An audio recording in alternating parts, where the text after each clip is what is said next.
Yo, Vatos, thanks again for tuning in to yet another video. We are having a minor leak. I already finished doing this installation. Minor, small little leak, but man, it's just something that you just can't avoid, or something that you can't, something that you have to fix. Right? You have to fix this. So here I am now. I am now doing this again for the second time. Just minor little leak right around the reservoir, the brake reservoir. I believe it's the crush washers that are leaking.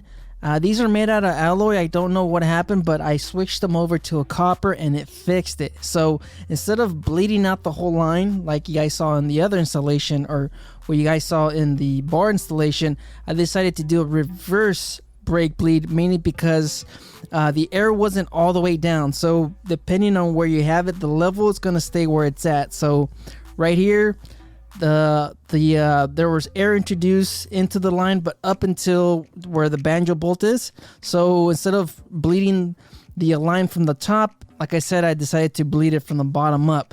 Now, that should be a lot easier, and it's something that I did on my Lowrider S. So as you guys can see here, the copper crush washers, that fixed it. So if you're having some leaks, try switching out the washers.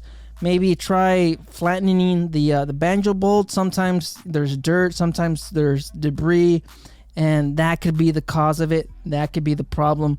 So like I said, after I did this, it fixed the minor leak. It doesn't leak anymore, so everything's fine now. But now that we introduced air in the system, now we gotta bleed it. So like I said, I am about to perform another reverse bleed. I used the Mighty Vac, whatever they call it, I'm not sure, but I know it's Mighty Vac. I tried other brands. The other brand that I used, the other pump, was complete garbage. So here I am, and actually filling up a little bit of some brake fluid, DOT4. The reason why you do that is because if you don't do that, it's gonna squirt right out.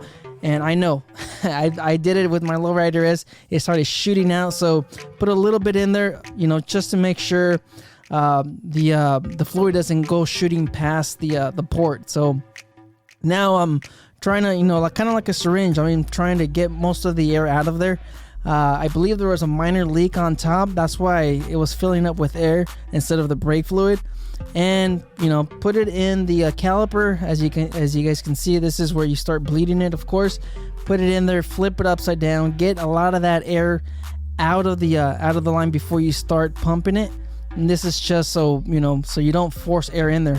And as you guys can see, slowly but surely the air starts to work itself up towards the top of the Mighty Vac, whatever you call this thing, pump or whatever. And now you start opening the line and start pushing that thing through. So this is a lot easier if you have a helper, or you have somebody else to kind of help you out, because eventually your reservoir will start to fill up.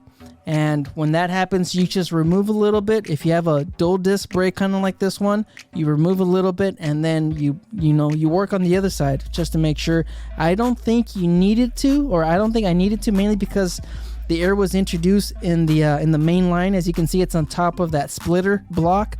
So I don't believe I needed to, but I just did it just in case I decided to bleed the other side. But like I said, doing this method, knowing that the air did not go all the way down to the splitter block down underneath the triple tree, I'm pretty sure I could have just bled one side and then I would have been done. So as you can see, there's no bubbles. That's coming out from the little port at towards the bottom.